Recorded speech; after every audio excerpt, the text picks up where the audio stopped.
are saying, or you know, legal minds were saying it may be very difficult actually to determine whether this postponement had any impact on voter turnout in these regions, because it's a highly scientific process that requires a very scientific mind to determine, and so a lot of arguments were coming through. I remember one of the lead counsels for Kenya Kwanza was poking holes on this issue, saying that unless you are a magician, it is not easy to know how many people were willing to come out and vote and how many people did not come out to vote because the gubernatorial contests for Kakamega and Mombasa, you know, were suspended or postponed. And so that is also another issue that we expect the Supreme Court to give us direction. And then number 5 is whether there were unexplainable discrepancies between votes cast for presidential candidates and other seats, because this is one of the issues that the Azimio La Umoja was raising, whereby they were saying that, for example, in Kiambu County, they could not understand how comes so many people voted for the president, but when it came to the other positions of the governor, the women, the senator, the woman rep, the member of parliament, the MCA, and of course the member of parliament, they did not vote. So they were asking and trying to find out how was that possible that, you know, you would have a situation whereby 10 people, for example, would come just to vote for the president and not vote for the other positions. That is another issue that we expect to hear from the Supreme Court. We still do not have the timings for the time this is expected. The judgment is expected to be delivered, but of course our teams are positioned at the Supreme Court to ensure that you know, we give you live coverage of the event there. And then number 6 was whether the IEBC carried out the verification, tallying and declaration of results in accordance with the Constitution. This is the elephant in the room, because in 2017 the Justice Maraga bench did not consider so many other things. One of the things they said was that the process did not meet constitutional threshold, and so they annulled that election. So this is going to be the elephant in the room, and so these are the issues that the judges will be deliberating on, or have been deliberating on, because today what we are expecting is their verdict. And then number 7 is whether the declared president-elect attained 50+1 vote of all the votes cast in accordance with Articles 138 4 of the Constitution. Remember, depending on where you stand, a lot of people have been arguing that is it 50+1 or 50+1%? Okay, because, you know, depending on the number that you take, whether it is 50+1 or 50+1%, you know, you're going to get different results. And so this is something that the judges are also expected to give directions on. And of course, it is going to cure so many other questions that may arise in the future based on the 50+1 rule. The other issue was whether there were irregularities and illegalities of such magnitude as to the final results of the presidential election. This is also something else that will also be interesting to hear from the judges, because, yeah, I mean, as long as you have human interactions in a process, you definitely expect some form of errors. But the question that is being thrown around is whether the errors were so big or so much to alter the presidential numbers. And so that is also something else that we expect the judges to give a verdict on. And finally, oh yeah, sorry, let me go back there. Yeah, what reliefs and orders can the court grant or issue? That is also something else that, remember, both sides, you know, they have, you know, sought various reliefs from the court, and whether the court will be willing to grant those reliefs, of the kind of direction that the Supreme Court judges will take on the issues that have been, or the lead counsels of Azimio La Umoja as well as Kenya Kwanza have been seeking. So those are the 9 issues that you expect the Supreme Court to deliberate on today. Remember, some of the roads have been closed to ensure that there is no interference, there is no noise around the Supreme Court, and so you just need to because I was just walking around town early this morning, and I saw policemen stationed along Gong Road, First Avenue. You cannot access First Avenue. You can also access, which other road? Part of Kenyatta Avenue as you approach the left turn to Gong Road. Also, there are police officers stationed there, as well as when you're approaching the second Gom Avenue, there are also police officers. So it is not possible for you to access the Supreme Court or the High Courts of Kenya in Milimani, where the judgment is expected to be delivered. Remember, the Supreme Court is in CBD, and the other time the business community was complaining that because of the hearings, their business was severely impacted, and probably that's one of the reasons why the hearings were taken all the way to Milimani. So the police are asking people, please, if you don't have any other business to transact around the Milimani law courts, please do not come, because you are not going to be allowed to access this place. It is where you have a controlled vehicle movement as well as human movement. So please, if you don't have anything to do at the Milimani Law Court, do not come there. So those are the issues that we're expecting to see or to hear from the Supreme Court, and those are the developments. And of course, we also have our teams, in Nyeri, in Uasin Gishu County, in Kirinyaga, the home of the presidential running mate for Azimio la Umoja, Martha Karua, as well as Nyeri, where the running mate for President-elect William Ruto hails from. And of course, we also have our team in Uasin Gishu, as well as Kisumu and many other places, because we just want to see the reactions of Kenyans and of course other different stakeholders in regard to this issue. And I have a question that I would want to pose to Wakili Shadrack Wambui, before I exit the stage. Yes, the fact of the matter is that, constitutionally there is well-defined mechanism to deal with presidential election petitions, that is the Supreme Court of Kenya. But what do we need to do to ensure that it is not a must that every election we go to the Supreme Court? What mechanisms do we need to put in place to ensure that, yes, we allow the IEBC to do its works and then we get satisfied, instead of every other time resorting to the Supreme Court to adjudicate on electoral matters? Well, a quick response to that question is that the only way we'll not have disputes, finding their way to the Supreme Court, is when we have an IEBC that conducts itself beyond reproach by ensuring that we have a transparent process, a thoroughly verified process, so that any person who is a critic to the process really will not have anything to hang on. Remember, the only dispute, the only backbone of the dispute that is before the Supreme Court is on the differences between the commissioners. So that if at all we did not have the split in decisions, or rather the split in the commission, then I think from where I sit, then the petitioners before the Supreme Court will not even have a very strong argument to make before the Supreme Court. So the only way we ensure that our judges sitting at the Supreme Court do not have any work to do after every 5 years or every election cycle, and particularly speaking, because of a dispute arising from the presidential elections, is by ensuring that we have an IEBC that, number one, has, is well accepted by the people. Its work is transparent, and, the way they do their work is verifiable.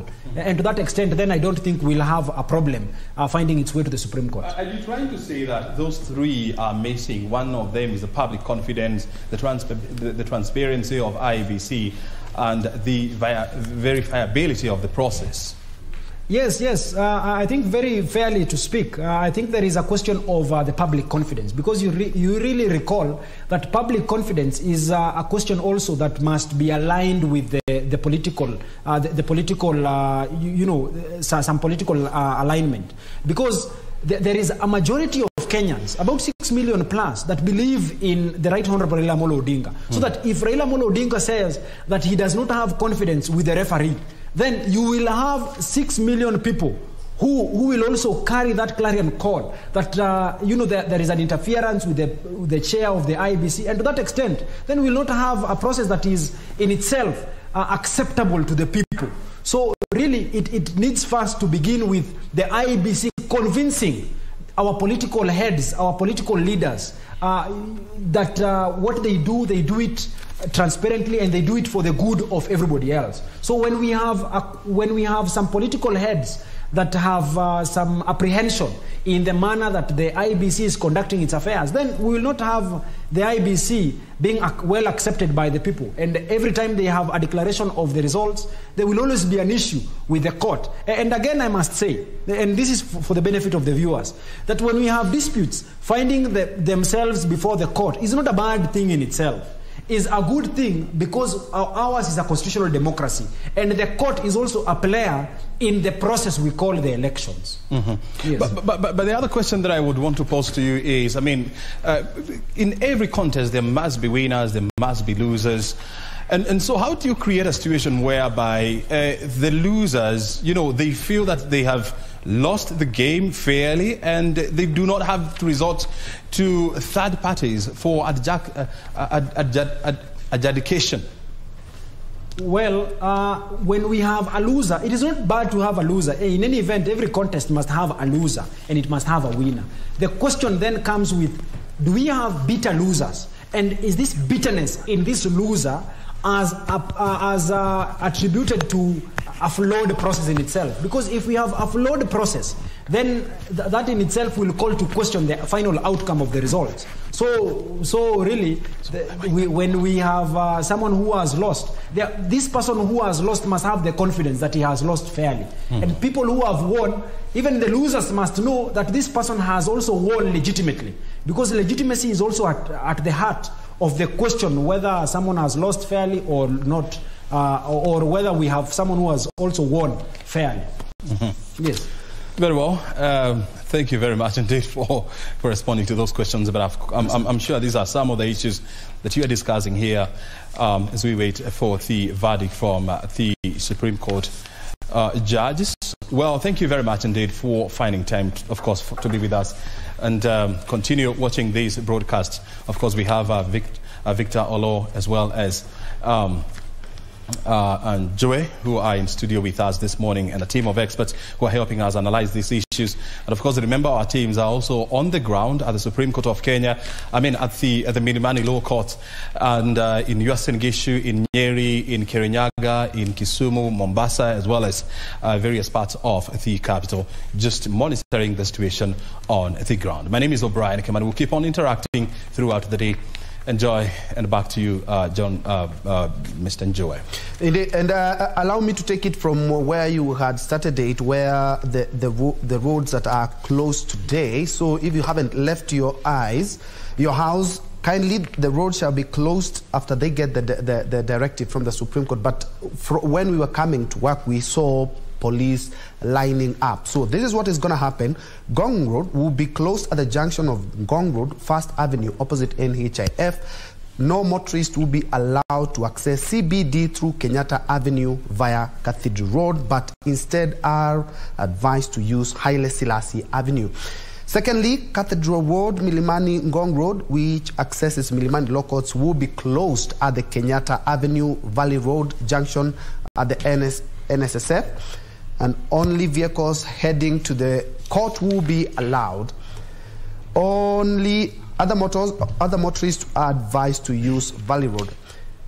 Cathedral Road, Haile Selassie Avenue Junction will be closed, and motorists are advised to use alternative route of Haile Selassie Ngong Road. That it was a communique by the Kenya Police Service yesterday in regards to the Milimani Law Court. So if you have no business there, they say just follow it up at home or in your office.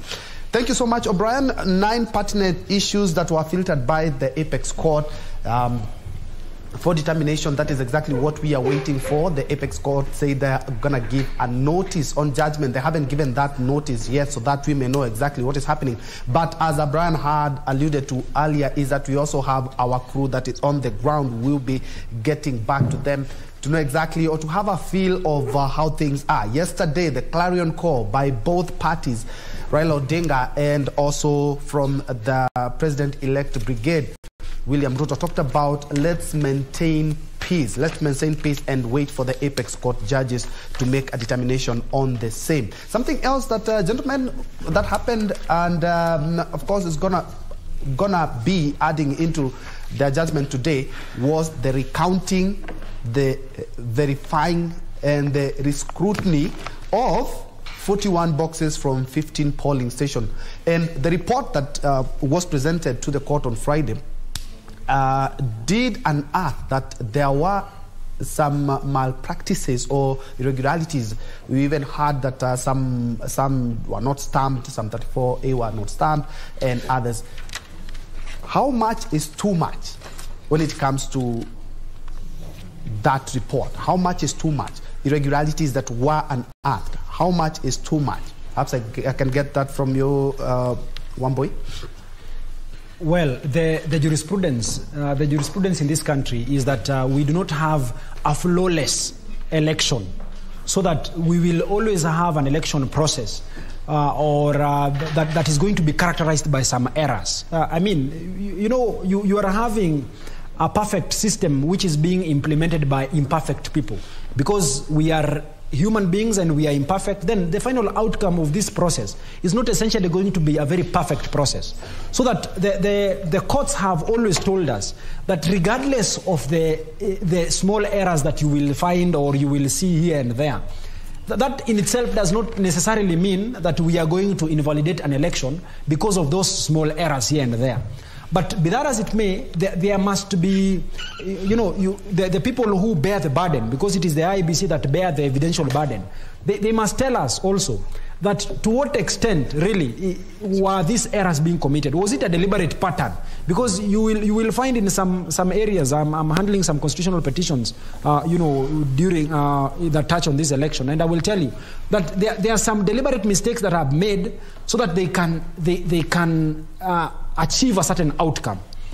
Now you find probably the subtraction of some votes from a candidate, and some of these elections that we have been having, be it the county elections or the national elections, where we have the difference in votes probably not exceeding 1,000 or 2,000, then you will establish that a deliberate difference of about five votes from every polling station. When someone's votes are being subtracted from every polling station, then this is likely to affect the outcome of the whole election. But you see, you must demonstrate as the petitioner, because if you are alleging a fact in court, and this is what the law is all about, that if you are alleging that someone has done something and he has done it deliberately, so that the errors that we are seeing should be seen as deliberate, then the person who is alleging this, the burden is on him to prove that indeed some of these errors are actually deliberate and they are calculated to achieve a certain outcome. So to that extent, then I think the court will properly or will be in order to nullify the elections. So really, when we speak about errors in an election, it is not a yes or no that you see, the response to which is going to lead to the nullification of the election. No, it is something that it is a dicey situation. There must be proof that goes beyond the demonstration of those errors. Yes, and of course we can't re-emphasize the fact that we always want to have a free, fair, verifiable and credible election. But before we look at how to strengthen the belief in our electoral system, Vicky, on your side? Yeah, the discussion is still happening, and we have just started yet, right? But for now, let's cross over to Kipnusu himself in Eldoret. Kipnusu, good morning. Yamu never yo. What's happening from Eldoret?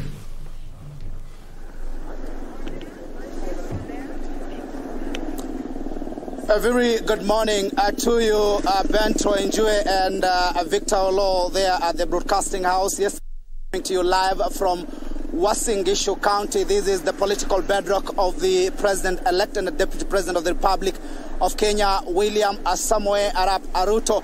And this being a big day, Kenyans or residents here, the ones I've managed to interview, talk to, they're actually waiting with bated breath the verdict from the 7-judge bench in regards to the presidential petition that was filed by the Azimio la Umoja One Kenya presidential candidate Raila Odinga. Remember that the number of seats was cooped by the United Democratic Alliance, the party of William Samoei Arap Ruto, ranging from the governor, senator, woman member to the National Assembly, and the 6 members of the National Assembly, that is 6 constituencies. And just to paint a picture of the expectations as we await that ruling or verdict from the 7-judge bench, I'm joined by a number of residents here to tell us what they expect. Asante sana kujiunga nasi. Unaitwa nani? Pengine kuja karibu hapa, unaitwa nani na pengine unatarajia nini wakati majaji watakapokuwa wanatoa uamuzi wao kuhusiana na kesi ya rufaa ya uchaguzi? Asante sana. Kwa majina naitwa Frederick Koge. Mimi ni mkazi wa Uasin Gishu, na siku ya leo tunangoja sana yule atakayetangazwa kama president wetu. Tutafurahia sana, na pia mimi naomba viongozi wetu atakayetangazwa huyo ndio wetu. Iwe Raila ni wetu, ni Mkenya. Iwe Ruto ni wetu, ni Mkenya. Sasa sisi kama Uasin Gishu huku hapa ni bedroom ya William Samoei Ruto, na tunaomba ikuwe ni yeye, na tunatarajia akitangazwa ni sherehe, tutapiga sherehe hadi tutaenda hadi Sugoi. Na hapo tunaambia Mungu asante. Pia wakiamua watarudia kura, hatutakataa. Lazima tuende tukupiga kura. Na wale wenye hawakupiga kura ile wakati, tuende tupige kura. Because wenye hawakupiga kura ile wakati wangepiga, hii maneno haingekuwa. So lazima kila mtu ajitokeze aende apige kura kama wataamua hivyo. Asante. Pengine nipate maoni ya mwingine. Njoo tu hapa, unaitwa nani? Pengine wewe ulipiga kura na pengine unaona kuhusiana tuna majaji hawa wanapoendesha uamuzi wao, wewe matarajio yako ni yapi? Kwa majina ni Ezekiel Koros, mkaaji wa Uasin Gishu County, na ningependa kusema ya kwamba majaji hao ambao wameweza kuteuliwa wafanye kazi katika koti kuu, ningependa ya kwamba waweze kufanya hiyo judgment in a good way, na waweze kuonesha ya kwamba hii Kenya si ya mtu mmoja ama si ya nani. Na sisi watu kama Uasin Gishu tunapenda kusikia ama tunafurahia kusikia kwamba William Ruto ambaye ni mtoto wa nyumbani hapa Uasin Gishu ametangazwa kuwa president, kwa sababu aliweza kutangazwa kuwa president elect, na tungeomba akuwe president wa Kenya. Na si watu kama Uasin Gishu tumechoka ama tunataka kufanya kazi. Tunataka mtu kama president atufanyie kazi, na tungependa kuona hata wakisema tuende rerun tutafanya hivyo, kwa sababu tunajua ya kwamba sisi tulipiga kura na bado tutapiga kura, hatutachoka, tutaendelea hivyo. Asante. Pengine nipate mmoja tu ambaye pengine anaweza kutoa maoni yake. Karibu hapa kaka, uweze kutoa maoni yako. Karibu, naona umevalia jezi ya UDA, inaashiria kwamba karibu tu hapa, usiogope. Toa maoni yako kuhusiana na majaji hawa watakapotoa uamuzi wao. Pengine matarajio yako ni yapi, na pengine ikiwa wataweza kusema kwamba twende kwenye uchaguzi, je, utashiriki? Asante kabisa. Jina langu ni Samuel Biwat, mkaji wa Uasin Gishu.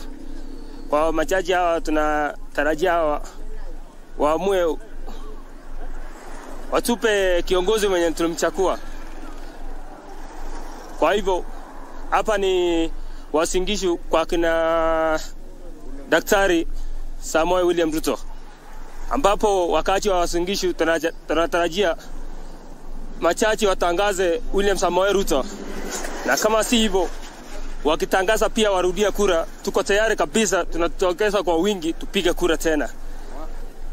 Kwa sasa ni hayo tu ndio wakati wa Uasin Gishu tunatarajia sisi wote tusherekee hapo baadaye kama wametangaza Dr. William Samoei Ruto the fifth. Asante. There you have it, Nzue and Olo. A number of residents are actually exuding confidence that their own son, William Samoei Arap Ruto, will be, his win will be, of course, the court or the seven-judge bench will uphold his win when they will make their verdict today. And bearing in mind also, a number of them, they are saying they are tired waiting. Of course, they actually participated in the electoral process, and what they are waiting for is to go back to business and continue with their day-to-day activities. And also, a number of them are saying that if it is Raila or Ruto, well and good. The most important thing is to ensure that the economy has been stabilized and they continue with their day-to-day activities.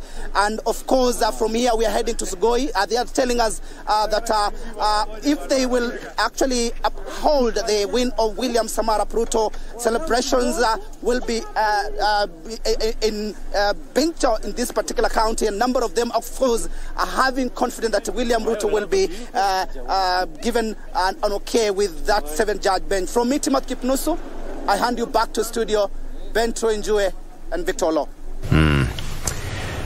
Kipnusu there, although from Uasin Gishu County, that is in Eldoret town, giving us a feel on what the residents there are expecting based on what is going to be the outcome of the Supreme Court ruling that is slated later in the day. Remember, as Chief Justice Martha Koome said that the day ends at 12 midnight. So I think she was just being smart on that so that we don't keep a lot of expectation. But of course, that notification will come later on that event, at what particular point it will happen. Yes. There was someone there who talked about a lot of people didn't vote, and he said if at all we are going back to the ballot, people should come out and vote. And it's a pertinent question, because looking at the statistics and the audit report by KPMG talked about 22.1 million registered voters. Only 14 million Kenyans voted. That gives you about 8 million Kenyans who didn't go to the ballot for one reason or another. Just trying to underscore how voter turnout affected the outcome of this election. And perhaps to say what he exactly said is that if at all people did go out and voted, maybe we wouldn't have been at the Supreme Court. Perhaps we can engage Maina on the same. I really don't think the lack of these people to turn up, the 5 million people, is it 5? Oh, 8 million. Actually, it's 8. The 8 million people who didn't turn up to vote, really would have changed the matrix in regards to people going to Supreme Court or not. The question at the Supreme Court is not really the issue of the turnout per se, but really the outcome and also the process of how the things were. That is the most critical issue that is at the Supreme Court. But be that as it may, the fact that 8 million people didn't turn out to vote actually behoves on the next president or the 5th president of the Republic of Kenya, that none of the 2 presidential candidates was able to be over the 8 million mark that didn't turn out to vote. And that actually underpins the level of dissatisfaction of the Kenyan Republic in the current systems of our governance. And it is a huge responsibility that the 5th president is going to carry, that there is a level of distrust amongst the people. There is a level of indifference amongst the people in regards to the conduct of our governance and leadership system in our country. So the next president has really to build that level of public confidence and trust in the governance system and the processes that we have as a country. The issue that is at Supreme Court, as I also want to say, is that it's about the outcome, the process. Did it attain the Article 138 of the transparency and the free and the verifiable process that is envisaged in our Constitution? That is the big question in the Supreme Court. And I think that, and I believe that we have seasoned judges. We have a seasoned Supreme Court that is going to deliver a verdict that is going to really move our country forward. I want to underpin this, that the verdict that is going to be delivered today is final and binding, and it is going to offer direction that our country is going to take moving forward. All right. Okay, before we continue that, there was so many, actually 9 key areas that the Supreme Court should be tackling. Yes. Looking at in making their judgment today. Yes. One of them is whether the technology deployed by IBC in the elections met the standards of integrity, verifiability, security, and transparency to guarantee accurate and verifiable results. Now, this one goes back to the issue of process, the system. But then when you look at the system, the same system was also an issue of concern in 2017. Yes. So, are we getting it right, or should we go back to the old system that we used to do without the system? You see, Victor, and I've said here in a previous interview we were with Enjoy, and I said that honestly, on our 21st century, we cannot be conducting the business of 20th and 19th century way of voting. We need to adopt, we need to embrace technology, and make it better. And make it better. To a large extent, this election was manual. The transmission was, actually the voting, the registration of voters was manual. The voting was manual.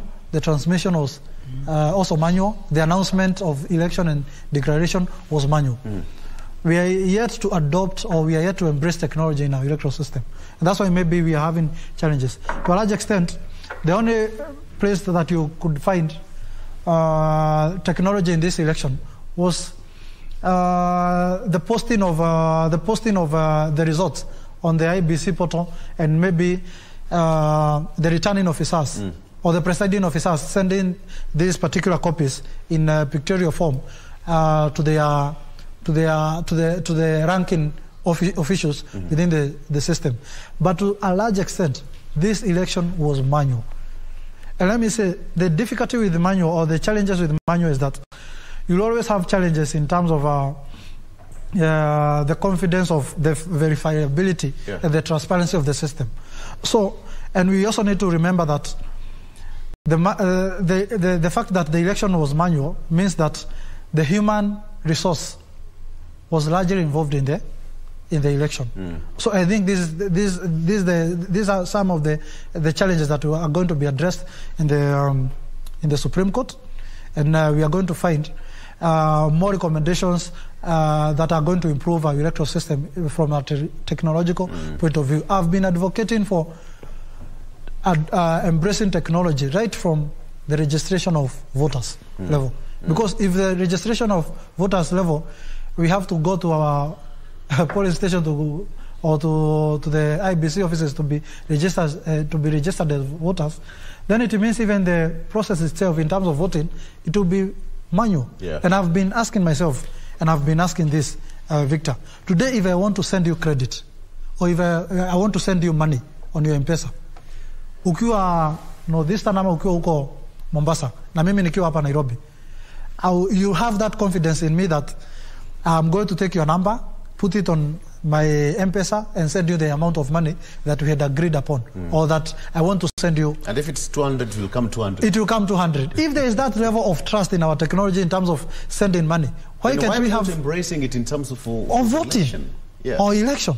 Why can't we trust that if I'm going to cast my vote technologically in my constituency of Thika, that particular vote is going to reflect in the National Tallying Center? That is the kind of trust, that is the kind of confidence that we need to have in technology, and that is what we should be adopting going into the future. Okay. Yes. That would be a good point to bend. I think that would be a good point to, because it's a discussion that we've had here over and over again in terms of embracing technology and deploying, because a lot of even politicians or even guests we've had in studios usually say that, the example of M-Pesa, you know, why are we making it so complicated that at the end of the day it becomes expensive, so to speak, but then the results will be, you know, as supposed to not to be. And Vicky, this is something that I'll take you back to the year 2010. After we promulgated our constitution, the electoral process was supposed to be fully digital.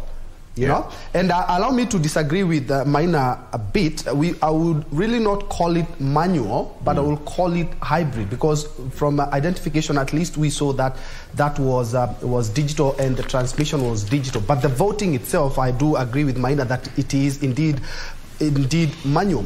This is something that also came up, and the one who did submit this was none other than the Busia-elect Okiya Omtata, who is also an activist, and said that the issues that we are having are largely because of how we vote, indeed, and the process itself being more or less like a hybrid system.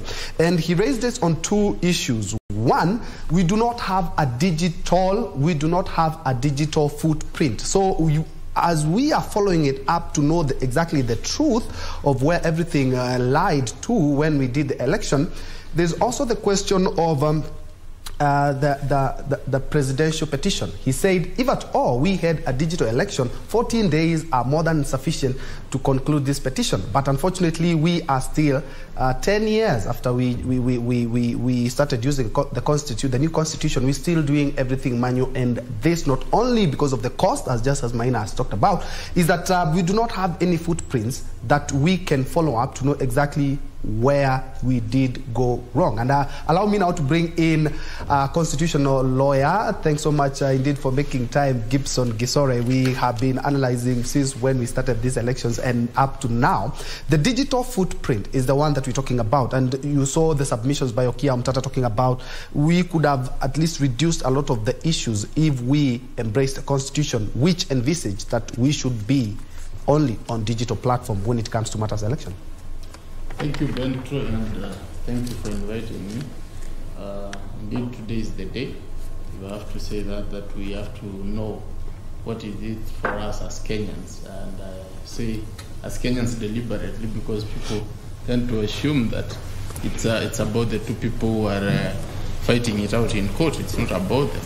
It's about Kenyans. Because at the end of the day, it's strengthening our democracy and trying to decide which way do we go from here. Remember, 2027 is around the corner. We will be politicking during this process, and we might be back to this particular quarter again. So it's important that we be able to sit it out and be able to decide which way we want our democracy to be run. So on the question you've asked is very important in that we envisaged a situation whereby we needed to have an electronic process. But at the end of the day, we did get that.